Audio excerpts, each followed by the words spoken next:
Hello everyone, स्वागत है आप सभी को आपके प्यारा सा यूट्यूब चैनल कृतज्ञ क्लासेज में। दोस्तों, इस वीडियो में 10th क्लास हिंदी के काव्यखंड को शुरू करने वाले हैं, जिसमें कि हिंदी का फर्स्ट चैप्टर है राम नाम बिनु बिरथे जग जन्मा, जिसके लेखक है गुरु नानक। यह काव्यखंड का फर्स्ट चैप्टर है। यदि आप 10th क्लास हिंदी के सिलेबस और एग्जाम पैटर्न के नहीं समझे होंगे तो आपको नीचे डिस्क्रिप्शन में वीडियो का लिंक मिल जाएगा, उस वीडियो को देख लीजिएगा। और चलिए यहाँ पर हम लोग लेखक परिचय को करेंगे राम नाम बिनु बिरथे जग जन्मा के। तो आप सभी लेखक परिचय को अंत तक जरूर देखिए, क्योंकि बहुत सारे ऑब्जेक्टिव है जो कि लेखक परिचय से ही पूछा जाता है एग्जाम में। आपको जो बुक का 75% ऑब्जेक्टिव देखने को मिलेगा जो कि लेखक परिचय से ही रहता है। 25% ही ऐसा ऑब्जेक्टिव रहता है जो कि आपको उस पाठ के अंदर से पूछा जाता है, नहीं तो सारे ऑब्जेक्टिव लेखक परिचय से ही रहता है। तो चलिए यहाँ पे शुरू करते हैं। जो भी स्टूडेंट्स चैनल पे न्यू है उस चैनल को सब्सक्राइब करके और ऑल नोटिफिकेशन को ऑन कर लेंगे। देखिए यहाँ पर गुरु नानक का जन्म 1469 ईस्वी में तलवंडी ग्राम जिला लाहौर में हुआ था। सबसे पहले तो ऑब्जेक्टिव के लिए यही इंपॉर्टेंट है कि गुरु नानक का जन्म कब हुआ था। तो 1469 ईस्वी में कहाँ हुआ था, तो तलवंडी ग्राम जिला पूछा जाए तो लाहौर में हुआ था। इनका जन्म स्थान नाना काना साहेब कहलाता है। जो गुरु नानक जी का जन्म स्थान है वह नाना काना साहेब के नाम से जाना जाता है। ऑब्जेक्टिव में पूछा जाता है कि किनके जन्म स्थान को नाना काना साहेब के नाम से जाना जाता है, तो याद रखना है गुरु नानक जी के जन्म स्थान को, जो अब पाकिस्तान में है। और वर्तमान में नाना काना साहेब की बात करें तो कहाँ है, तो यह पाकिस्तान में है। बंटवारा के बाद इंडिया और पाकिस्तान का बंटवारा हुआ, उसके बाद जो नाना काना साहेब है यह पाकिस्तान में चला गया है, तो वर्तमान में यह पाकिस्तान में है। इनके पिता का नाम कालू चंद खत्री, माँ का नाम तृप्ता और पत्नी का नाम सुलक्षणी था। सबसे पहले पूछा गया कि गुरु नानक जी के पिताजी का क्या नाम था, तो इनके पिताजी का नाम कालू चंद खत्री है। माता के नाम पूछा जाए तो तृप्ता है, और इनके जो पत्नी का नाम है वह सुलक्षणी है। इनके पिता ने इन्हें व्यवसाय में लगाने का बहुत उद्यम किया। जो इनके पिता थे कालू चंद खत्री, इन्होंने गुरु नानक जी को अपने व्यवसाय में लगाने के लिए वो जो कार्य कर रहे थे उसमें लगाने के लिए बहुत ही परिश्रम किए। जो कैसे भी जो बेटा है नाना काना है गुरु नानक जी, वो किस भी तरह से अपना जो व्यवसाय है उसे संभाले, इसमें काम करें। लेकिन गुरु नानक जी थे जो कि उसमें नहीं लगते हैं, किंतु इनका मन भक्ति की ओर अधिकाधिक झुकता गया। जो गुरु नानक जी का मन था वह भक्ति की ओर चला गया। इन्होंने हिंदू मुसलमान दोनों की समान धार्मिक उपासना पर बल दिया है। सबसे पहले गुरु नानक की बात करें तो इन्होंने हिंदू और मुसलमान दोनों की समान धार्मिक, दोनों धर्म को समान माने और समान धार्मिक की उपासना पर इनके बारे में बताने के लिए अधिक जो कि बल दिए हैं, परिश्रम किए हैं।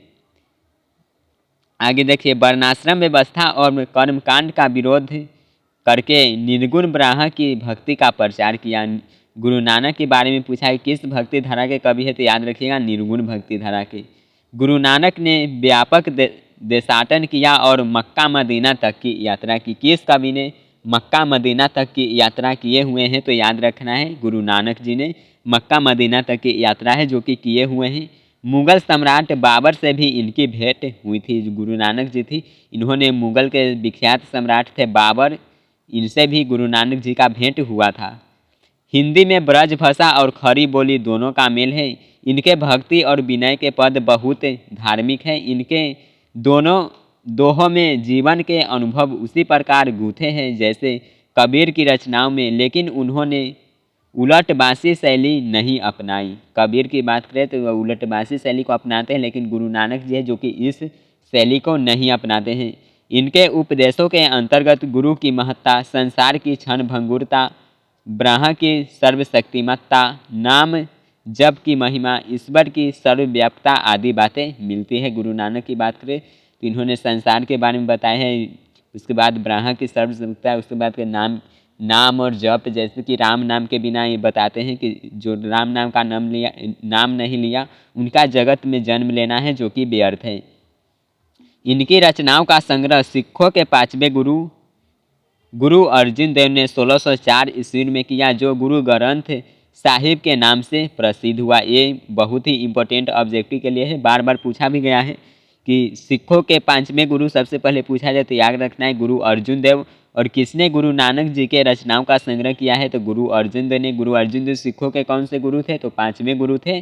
और कब संग्रह किए थे तो 1604 ईस्वी में। और इनका संग्रह किस नाम से प्रसिद्ध हुआ तो याद रखना है गुरु ग्रंथ साहिब के नाम से। चलिए यहाँ तक आप सभी को कन्फर्म है।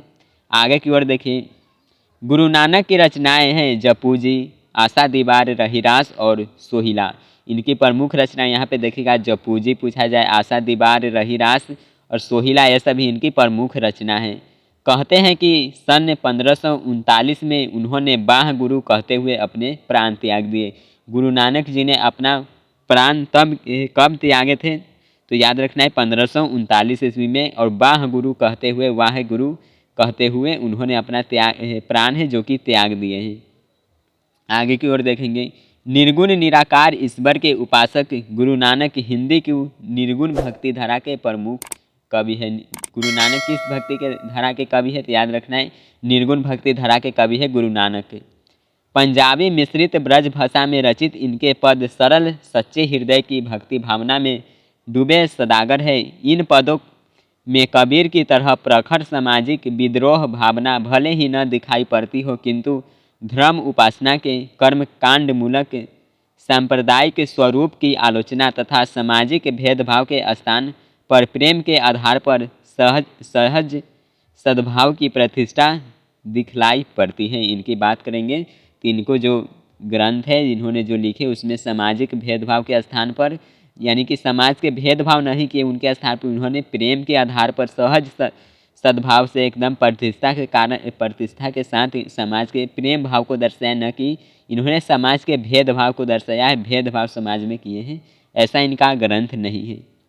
प्रथम पद बाहरी वेशभूषा देखिए प्रथम पद की बात करें तो बाहरी वेशभूषा पूजा पाठ और कर्मकांड के स्थान पर सरल सच्चे हृदय से राम नाम के कीर्तन पर बल देता है।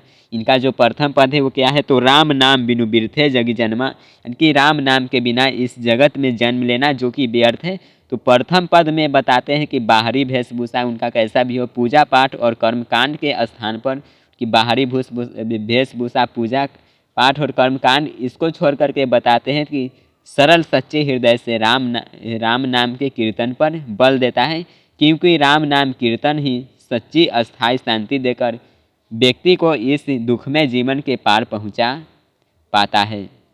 और इसके बाद इनकी द्वितीय पंक्ति की बात करेंगे तो द्वितीय पद में सुख दुख में एक समान उदासीन रहते हुए मानसिक दुर्गुणों से ऊपर उठकर अंतःकरण की निर्मलता हासिल करने पर जोर दिया गया है। संत कवि गुरु की कृपा प्राप्त कर इस पद में गोविंद से एकाकार होने की प्रेरणा देता है। और सेकेंड इनका क्या है कि जो नर दुख में दुख नहीं माने, इनका जो सेकेंड पंक्ति है ये भी पूछा जाता है कि जो नर दुख में दुख नहीं माने किनके द्वारा रचित है तो गुरु नानक जी के द्वारा रचित है, जो कि इनके द्वितीय पंक्ति है। और इसमें सुख दुख को एक समान रहने के लिए उदासीन रहते हुए मानसिक दुर्गुणों से ऊपर उठकर और इन्हें सहन करने की शक्ति प्रदान हो, ऐसी द्वितीय पद में है जो कि ये बताते हैं। यहाँ पर लेखक परिचय है राम नाम बिनु बिरथे जग जन्मा, जो कि गुरु नानक का समाप्त होता है। आई होप आप सभी समझ गए होंगे। और एक भी क्वेश्चन है लेखक परिचय से पूछा जाएगा तो इससे बाहर नहीं आने वाला, जितना यहाँ पर बता दिया गया इसी में से प्रश्न सारे रहेंगे।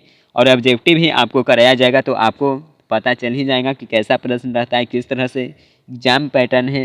एग्जाम पैटर्न और सिलेबस का वीडियो ज़रूर देख लीजिएगा, लिंक नीचे डिस्क्रिप्शन बॉक्स में दिया गया है। और आज का ये वीडियो आपको कैसा लगा कमेंट करके ज़रूर बताइए, आपके कमेंट का इंतज़ार रहेगा।